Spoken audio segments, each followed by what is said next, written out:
teman-teman, kali ini aku mau bertanya-tanya nih sama mahasiswa di BINUS, dosen, dan staf lainnya tentang kebersihan yang ada di kampus kita ini. Yuk, mari kita tanya-tanya.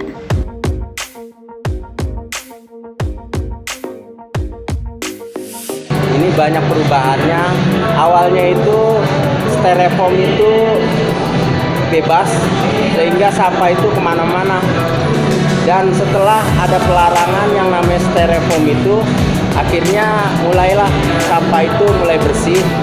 Dan untuk masalah piring kotor, mahasiswa pun sudah mulai tertib karena sudah mulai ada pelarangan. Bedanya cukup banyak sih Kak, kayak meja juga nggak terlalu kotor apa gimana. Tapi cuman ada yang satu itu, ada yang sudah dibilangin ada yang naruh, dia tinggal pergi. Cuman gitu, kita harus ngomongnya baik-baik aja. Menurut saya sih efektif banget ya. Dulu pas awal-awal masuk kantin ini, itu banyak banget sampah yang berserakan setelah mahasiswa makan. Tapi ketika sudah diberikan pengumuman dari speaker untuk mahasiswa menaruh di meja untuk membuang sampahnya setelah makan, itu menambah kebersihan. Pikir dengan kebijakan di kantin kita menjaga kebersihan dengan kesadaran bahwa masing-masing dari kita membereskan sisa-sisa makanan ketika kita setelah makan, itu merupakan satu hal yang sangat baik, dan harapannya itu bisa menjadi sebuah kebiasaan yang akan terus dilakukan dimanapun kita berada. Menurut aku sih sebenarnya kelihatan ya bedanya ya. Maksudnya kan kalau dulu kan kalau kita ada pergantian meja kan pasti kan berantakan, ada sisa-sisa makan, sisa-sisa piring, jadi kita yang buang. Cuma kalau sekarang udah nggak sih, udah berkurang juga, suasananya juga enak, dan meja-meja juga lebih bersih daripada tahun-tahun sebelumnya. Itu sih. Ya sih, mungkin yang paling dilihat jelas meja-mejanya jadi lebih bersih. Kayak yang tadi Adam bilang, biasanya setiap pergantian meja atau enggak setiap udah kelar jam makan, biasanya tuh meja jadi berantakan banget. Sekarang jadi lebih teratur aja sih.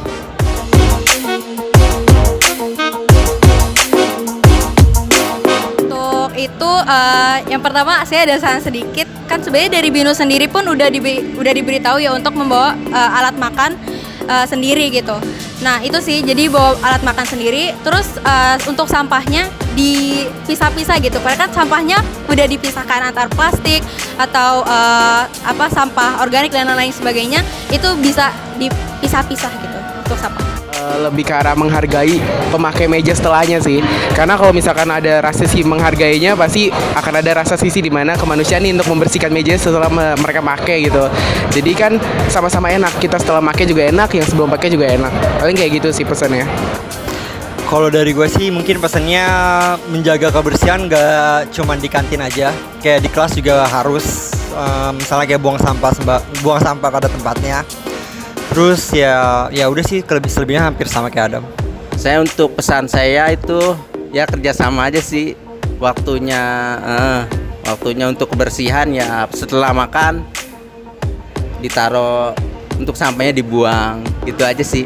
Satu kata aja, bahwa kalau kita sebagai muslim, kebersihan itu adalah sebagian daripada iman. Jadi dimanapun kita berada, tetap menjaga kebersihan. Kalau memang belum ditemukan tempat sampah, ya taruhlah dulu mungkin di tasnya atau di tempat yang memang kita bisa bawa sampai kita ketemu tempat sampah.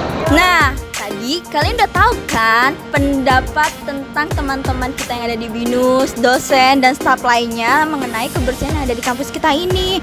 Nah, buat kalian semua nih, jangan lupa untuk jaga kebersihan, taat peraturan dimanapun kalian berada. Terima kasih sudah menonton video kita kali ini. Dadah, bye-bye.